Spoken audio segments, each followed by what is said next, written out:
Greetings, my name is Dr. Clarence and welcome to TV7 Live. In June 2017, in Germany, a Saudi Arabian driver killed a cyclist by opening the door of his Porsche directly into the cyclist's path without checking to see if the road was clear. Germany could not prosecute him because he had claimed diplomatic immunity. Under normal circumstances, the driver would have faced charges of negligent manslaughter. In July 2017 in Jordan, two Jordanian carpenters were invited to repair the furniture at an Israeli diplomatic security agent's residence near the Israeli embassy. It is believed that the Jordanians and the Israeli security agent quarreled over a certain issue.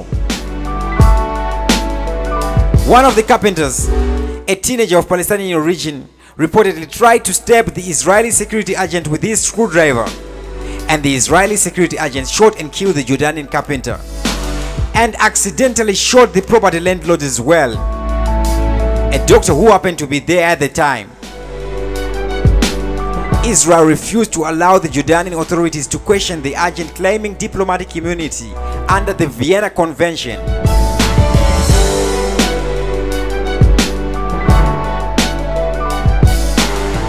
Palestine could do nothing about it because the host country cannot waive a diplomatic status given by the sending country.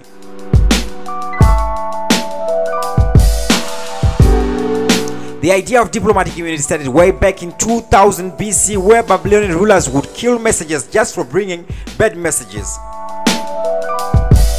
At the end of the day, there was no one willing to be a messenger, especially to deliver bad news.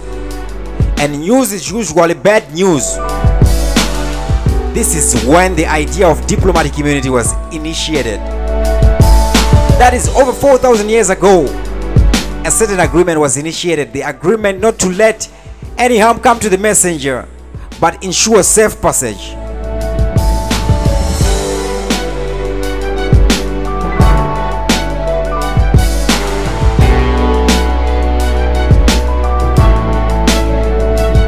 Then another pillar of diplomatic immunity, and this one is a little more recent and is a little bit of a legal fiction, called extraterritoriality. Extraterritoriality basically says that the sovereign soil of a nation extends into a host nation as far as the embassy goes.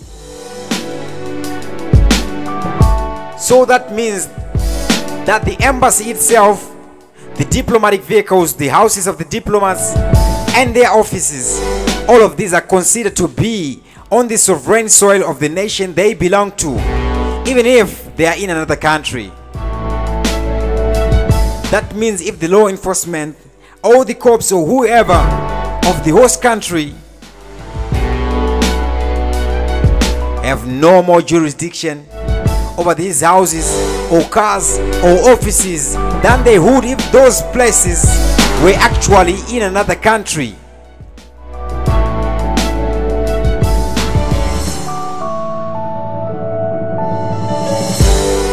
Now it's not all fun and games. Under the United Nations 1961 Convention on Diplomatic Immunities, someone with diplomatic immunity can be arrested in the host country, but they can't actually charge them with a crime. Theoretically though, they are still operating under their own country's laws.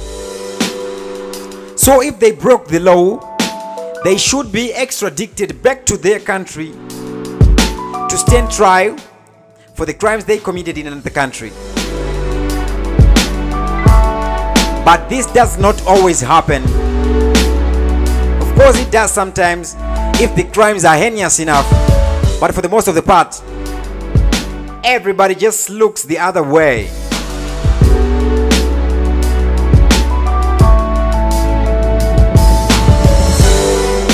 Diplomatic immunity can only be waived by the sending country. The only thing that the host country can do is to declare the envoy persona non grata, meaning that the person is not welcome and must leave immediately.